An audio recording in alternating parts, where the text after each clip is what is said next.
Hello friends, मैं आजाद sir आपका अपना यूट्यूब चैनल आर्ट्स बाय आजाद सर में स्वागत है। दोस्तों, हमने क्लास 12 के थर्ड बुक के 12वां चैप्टर, जिसे महात्मा गांधी और राष्ट्रीय आंदोलन के नाम से जाना जाता है, इसको हम बता रहे हैं। इसमें हमने आपसे पिछले वीडियो में बात किया था कि गांधी जी ने तीन राष्ट्रीय आंदोलन की बात करी थी, जिसमें से हमने पीछे दो वीडियो में आपको एक राष्ट्रीय आंदोलन जिसे असहयोग आंदोलन कहते हैं, दूसरा राष्ट्रीय आंदोलन जिसे नमक सत्याग्रह कहते हैं, हमने बता दिए हैं और अच्छी तरह से हमने समझाने की कोशिश की। निश्चित तौर पे अगर आप उसे समझ जाते हैं तो आपको क्वेश्चन वहां से कोई नहीं छूटेगा। अगला क्वेश्चन है दोस्तों जो हम आपको बताने जा रहे हैं। आज हम जो वीडियो बनाएंगे, इस वीडियो में आपको लास्ट मोमेंट गांधी जी का तीसरा आंदोलन होगा, जिसे हम लोग तीसरा राष्ट्रीय आंदोलन या अंतिम जन आंदोलन की बात कर सकते हैं। तो चलिए आज हम बात करते हैं भारत छोड़ो आंदोलन का, जो गांधी जी ने 1942 से लेकर 44 तक चलाया था। इसे हम भारत छोड़ो आंदोलन के नाम से जानते हैं। तो दोस्तों चलिए हम बात करते हैं कि भारत छोड़ो आंदोलन क्या था और कैसे था।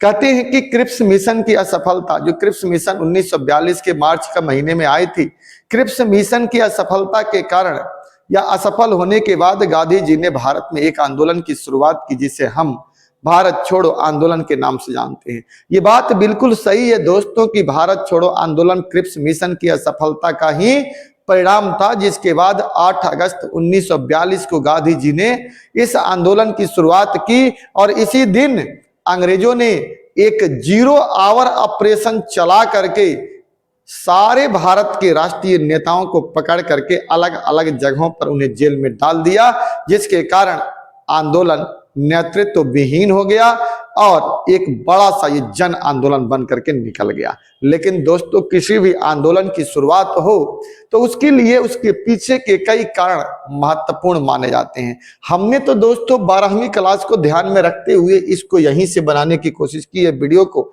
लेकिन कुछ मैं इसे कहानी आपको शब्दों में ही बता देता हूं। शायद आप इसे सुन करके पीछे की बातों को समझ जाइएगा कि कहां कहां से क्या क्या कंडीशन थी। वैसे तो देखा जाए कि गांधी जी ने इस राजनीति को 1934 में छोड़ा था और वहां से वो हरिजन के उत्थान के लिए आगे निकल गए थे। देश में 1935 में भारत शासन अधिनियम आया था, जिस अधिनियम के तहत ये निर्णय किया गया कि भारत में 2 साल के बाद 1937 में चुनाव होगा और वह चुनाव भारत के 1937 में 11 प्रांतों में हुआ। जिन 11 प्रांतों में हुआ, वहां पर 6 प्रांतों में तो कांग्रेस ने पूर्ण बहुमत लेकर के आए, जबकि 2 प्रांतों में कांग्रेस ने बड़े दल के रूप में उभरे, लेकिन फिर भी कांग्रेस की ही सरकार बनती है वहां पर। और एक जगह सिंध में कांग्रेस के समर्थन से अन्य दल की सरकार बनती है। इस प्रकार से अगर देखा जाए तो टोटल 11 प्रांतों में से 9 जगहों पर कांग्रेस की सरकार समर्थन से अपूर्ण बहुमत के साथ मिलती है और बनती भी है। 2 जगह पर मुस्लिम लीग की सरकार, वो भी किससे, गठबंधन से बनाई जाती है। इस चुनाव में मोहम्मद अली जिन्ना को बड़ा ही विश्वास था कि और जगह हो या ना हो, लेकिन जो मुसलमान का क्षेत्र था उस क्षेत्र में उसे सफलता जरूर मिलेगी, लेकिन ऐसा बिल्कुल नहीं हुआ। मुसलमानों ने मुस्लिम लीग के जिन्ना को नजरअंदाज किया, कांग्रेस का समर्थन किया। कांग्रेस की समर्थन से सरकार बन जाती है 37 में और ये सरकार आगे चलती है।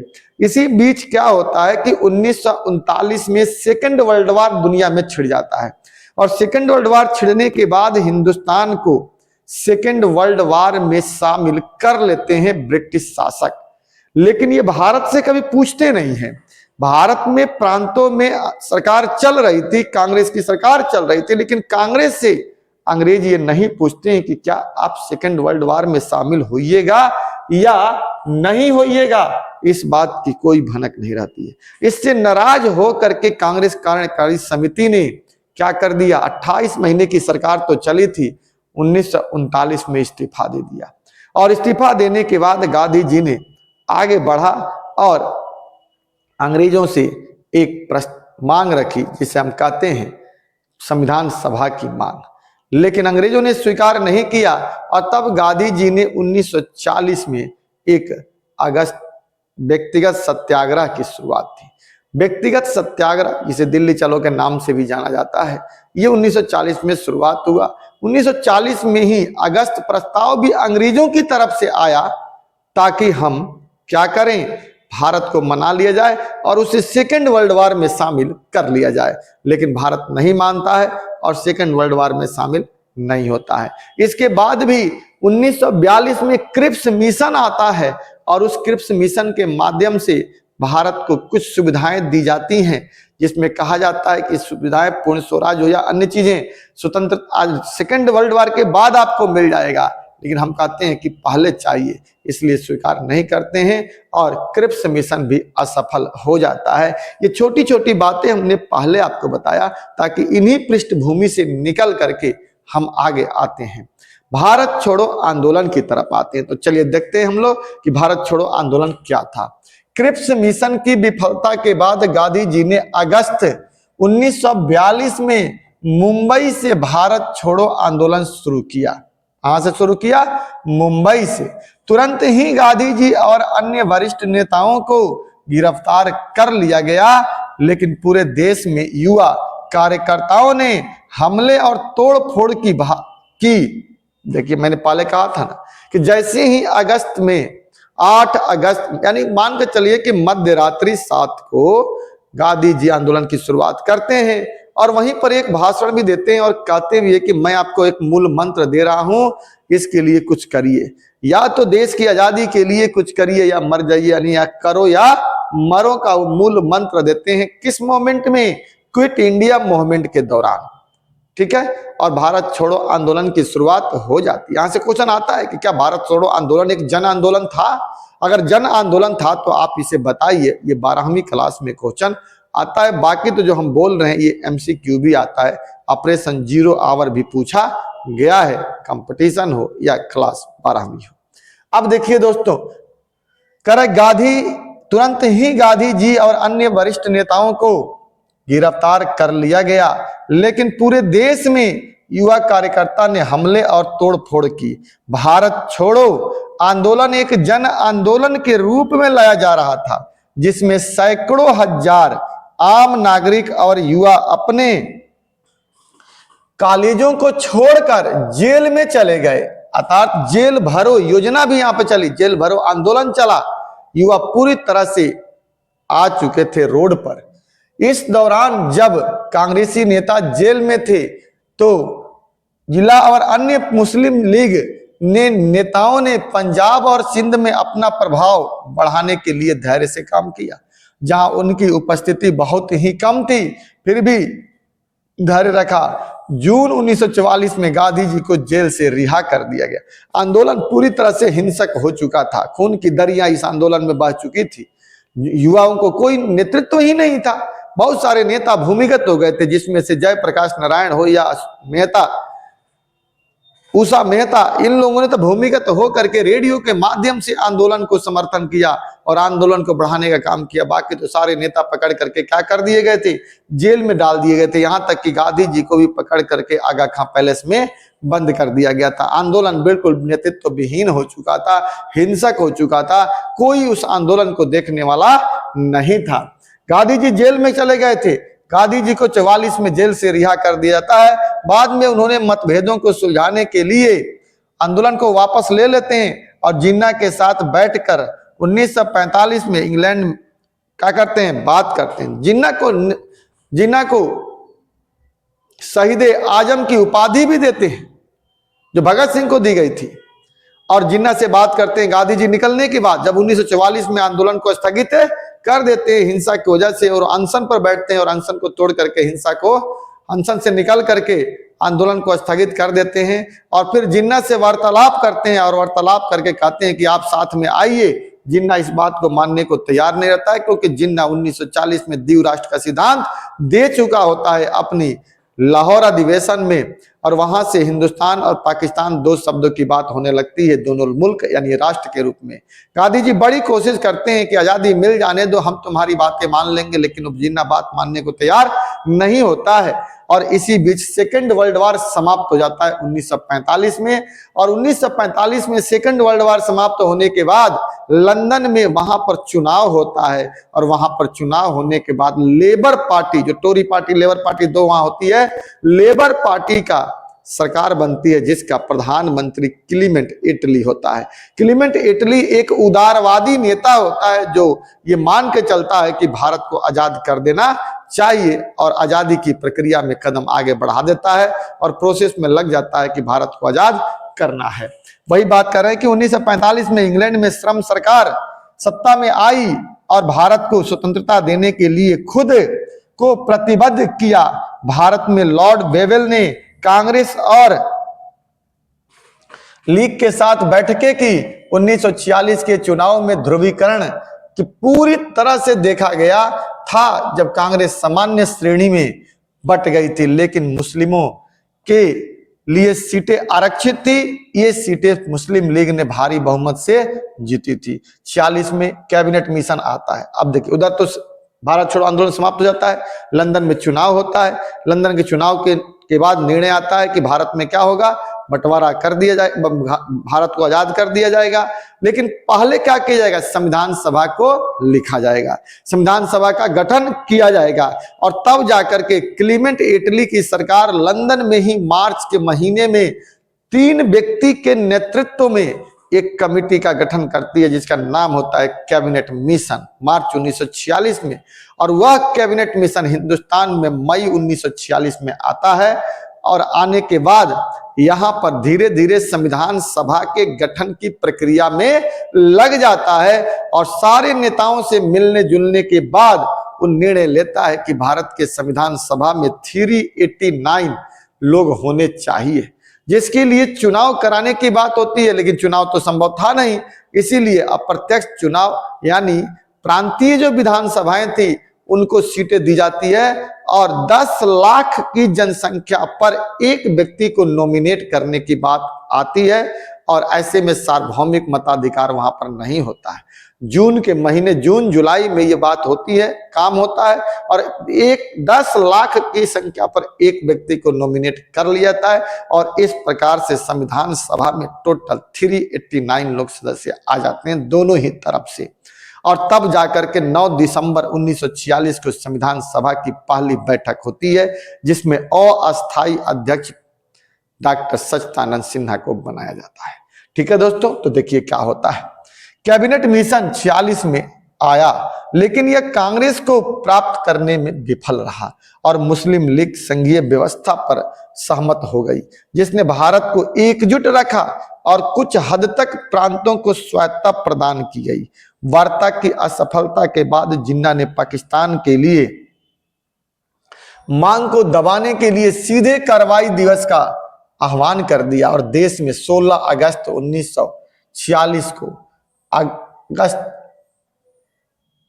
सीधी कार्रवाई दिवस मनाया जाता है। कलकत्ता में इस दिन दंगे भड़क उठे, बाद में बंगाल के अन्य हिस्सों में, फिर बिहार, संयुक्त प्रांत और पंजाब तक फैल गया दंगा। दंगों में दोनों ही समुदाय को नुकसान हुआ। फरवरी 1947 में वायसराय लॉर्ड माउंटबेटन ने वेवेल की जगह ली और उन्होंने बातचीत का एक अंतिम दौर बुलाया और जब वार्ता अनिर्णायक थी तो उन्होंने घोषणा कर दिया कि भारत को मुक्त कर दिया जाएगा और इसे विभाजित किया जाएगा। भारत को विभाजित किया जाएगा।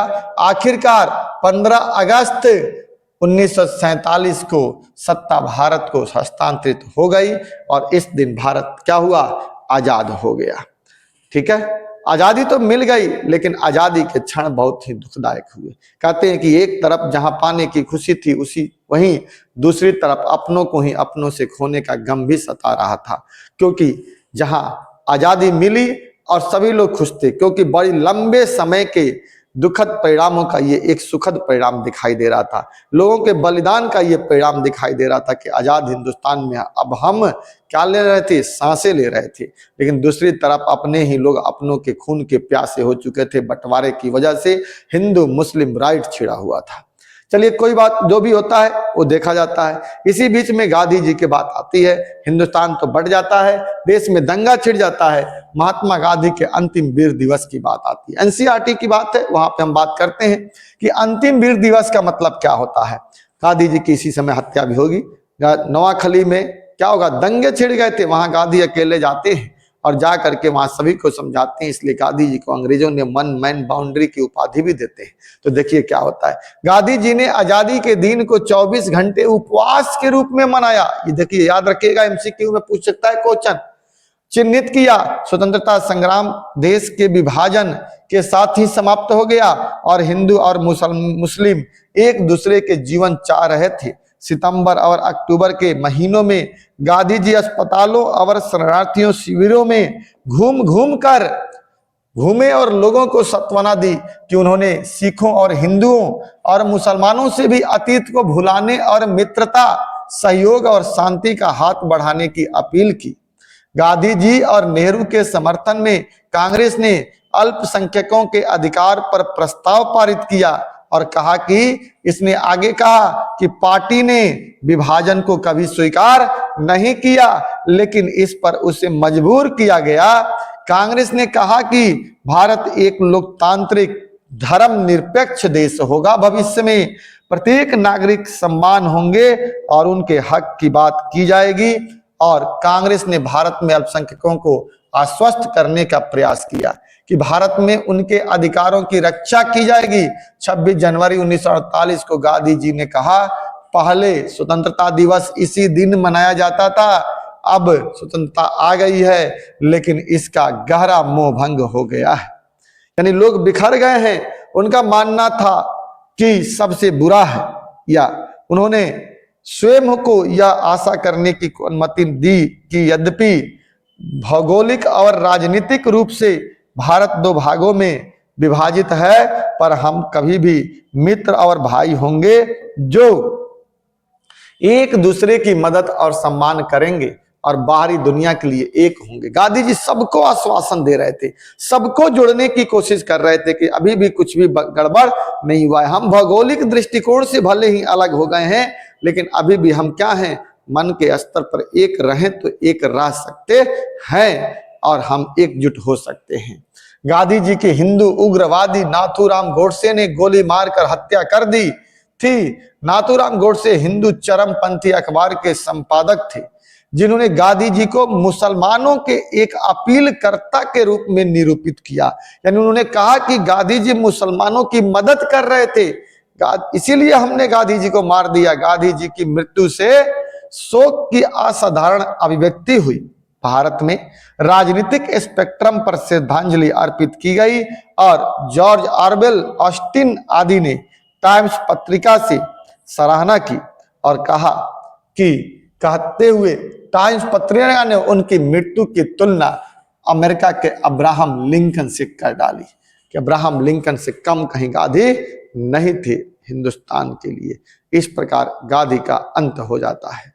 ठीक है, अब सवाल आता है, एक यहाँ पर क्वेश्चन आता है कि महात्मा गांधी को जानना है कि हम महात्मा गांधी को जाने तो कैसे जाने।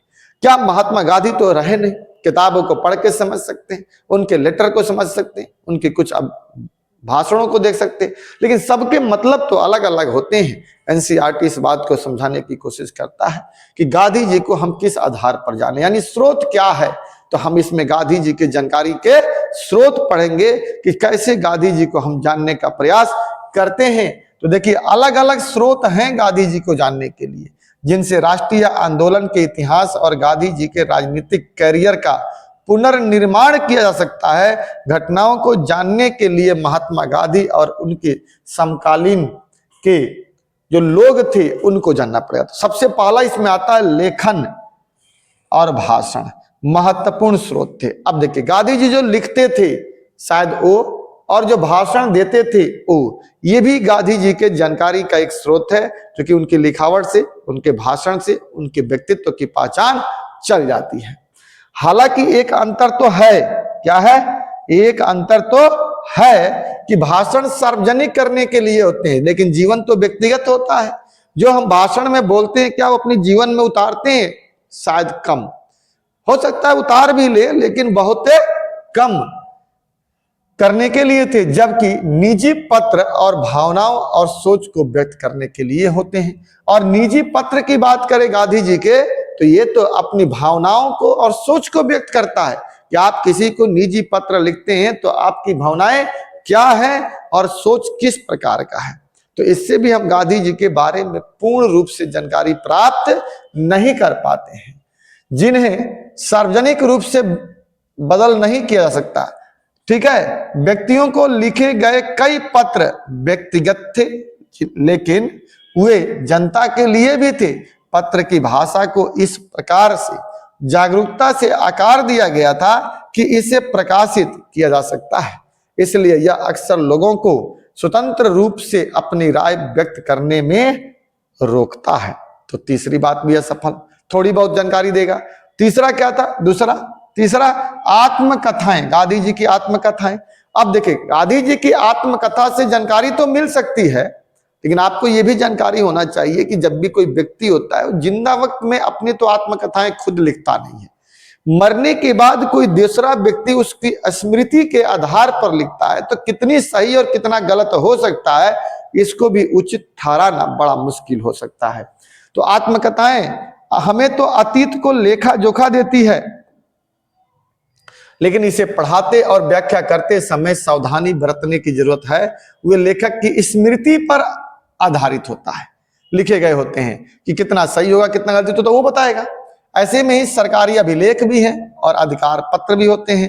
एक 5 कारण इतिहास को जानने के लिए महत्वपूर्ण स्रोत थे, लेकिन इसकी भी सीमाएं होती हैं, क्योंकि अब सरकारी जो अभिलेख होते हैं जो खोदे जाते हैं उसमें भी विशेष विवरण नहीं मिलता है, क्योंकि सारा विवरण तो उसमें होता नहीं, इसलिए ये भी नहीं मिलता है। ठीक है, इतिहास को जानने के लिए महत्वपूर्ण स्रोत थे, लेकिन इसकी भी सीमाएं हैं, क्योंकि ज्यादातर पक्षपाती थे, इसलिए इसे सावधानी से व्याख्या करने की आवश्यकता होती है।